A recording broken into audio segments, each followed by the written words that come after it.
Pakistan has been put in the dock once again by India at the United Nations Security Council.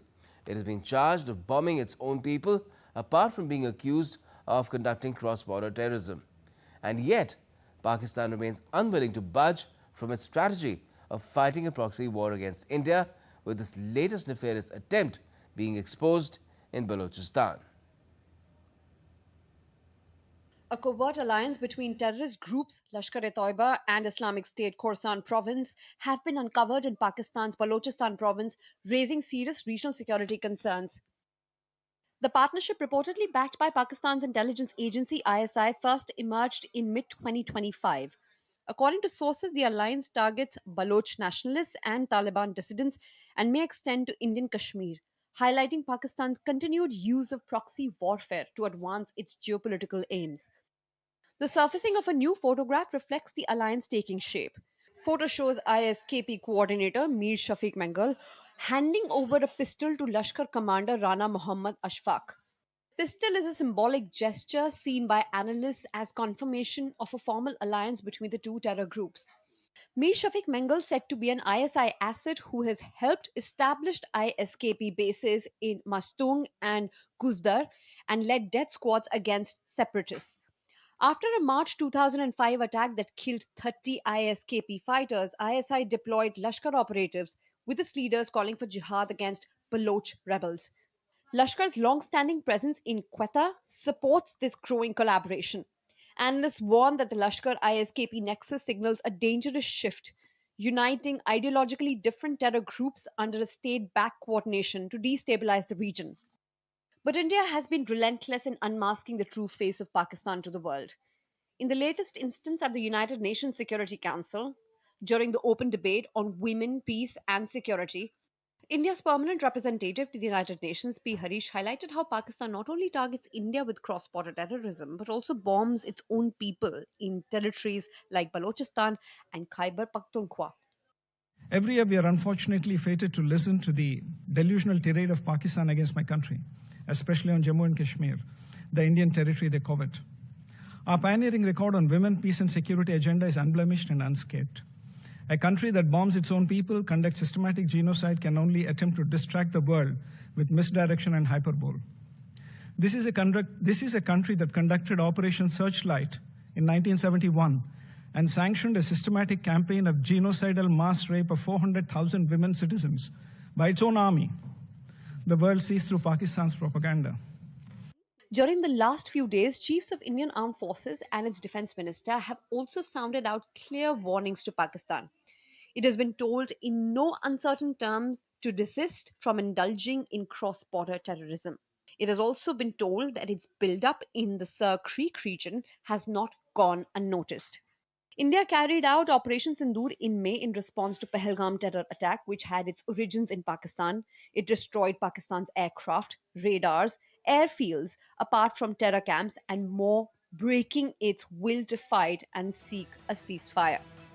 There can be no doubt that if Pakistan still dares to indulge in any misadventure, India will hit back harder with an even more lethal Operation Sindoor 2.0. Bureau Report, DD India. Let's talk about this. We're joined by our guest, Arun Gupta, Director, Vivekananda International Foundation and former Deputy NSA. Good evening, Mr. Gupta. What do you make of these reports? How dangerous really is this sort of an alliance with the ISI has attempted or has in fact forged, it seems, from the evidence that is emerging, the reports that are coming out? Pakistan is a master in this game of proxy war and using terrorist groups. And as the situation changes, their tactics also changes. So this is basically a tactics trying to get these terrorist groups together to fight the insurgency in Balochistan. But as it happens, unintended consequences are also there. So the other side will also get provoked, and they will also take some steps. And as your report said, that India has to be vigilant, because such alliances can also impact India, where Pakistan has been waging a proxy war and cross-border terrorism for decades. Right. Just explain to us in terms of how different is this sort of an alliance, and what is the attempt here? Because we have on one hand the Lashkar and the other side we have the ISKP, and they've not had similar goals in the past, but it seems now they are finding some sort of convergence. Yes, I think it has to do with the intensification of insurgency in Balochistan. And also, there are a lot of attacks on Pakistan from the across the border. That is, TTP is also very active, and Pakistan has not been able to control this insurgency. So it has intensified over the years. They have also suffered some losses, but I think the Baloch insurgent groups are quite active, and they also have some alliance with the TTP. So I think this is in response to those developments. Right. Now, let's talk about India's response. We've seen what happened at the time of the Pahalgam terror attack. What quickly followed was Operation Sindoor, and Pakistan is painfully aware of now how India is likely to react if it tries to create trouble in Kashmir or any other part of Indian territory for that matter. Do you feel that that is something that Pakistan will still attempt? It is hard to say because Op Sindoor is right now in a pause, and they know very well that India will take suitable measures if there is a terror attack on its soil from across the borders. But let us also see how Pakistan has built a narrative that in the last encounter it had won, and it had inflicted severe damage on the Indian side. And this narrative, false narrative, they have been, taking it to the rest of the world, and they have also, for their domestic audience, sold this narrative that Pakistan came out better in this. So to keep that pot boiling, I'm not very sure that Pakistan is fully dissuaded or deterred by India's actions. In But fact, they might like to even escalate it even further.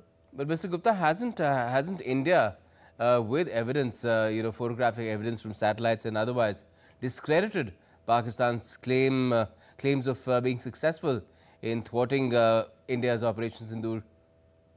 Yes, indeed, it has. But you see the Pakistani behavior. All the wars it has lost against India, but it has claimed victory in all of them, and it does not, accept that it has lost any of those wars. So that is something that it is in their nature, and for Pakistan military to have a tense relationship with India is the raison d'etre of Pakistan military. Those kind of tensions, I think, are important for the existence of Pakistani military itself. And there is a hostility and enmity which is inbuilt in Pakistan's response vis-a-vis India. So they are now, after Op Sindoor, having taken this narrative to the rest of the world, they've found that the American view was changed, and they have been emboldened by the US, and also now they have also concluded a kind of an agreement with the Saudi Arabia. So they seem to be quite emboldened, and they think that their diplomacy has been successful. So India, of course, has all the facts and data, etc. But this international politics, it is the narratives and the perceptions which may be wrong, but if they are built and they are spread, I think Pakistan has been quite successful in doing that, and hence they are emboldened. And Op Sindoor is something that they have tried to use for their image. And to some extent, I think they have succeeded also, as their diplomatic, maneuvers seem to have, in effect, they have derived some benefit from the US and China and from Saudi Arabia. So we Okay. have to watch this very carefully. Okay. Is that why the reference to Sir Creek also came up recently in Defense Minister Rajnath Singh's speech on the Shaira Day? Well, Sir Creek is a unsettled thing, and now if you see on the other side of Sir Creek, there is a lot of activity from the Chinese activity. Infrastructure is being built, etc. And then also, let's not forget that the Indus River passes fairly close to that border, maybe about 30, 40 kilometers from there. And now we have Indus Water Treaty also, which has been in the news, and Pakistan has tried to milk that also. So, Sir Creek has always been a contentious issue in India-Pakistan relations. And they are now building infrastructure on that side, and India is generally concerned about it. And that's why this reference came. All right. Well, let's see if Pakistan dares to do something, what the response will be for the time being. Let's leave it there. Thank you so much for joining us, Arun Gupta, for a chat on this subject.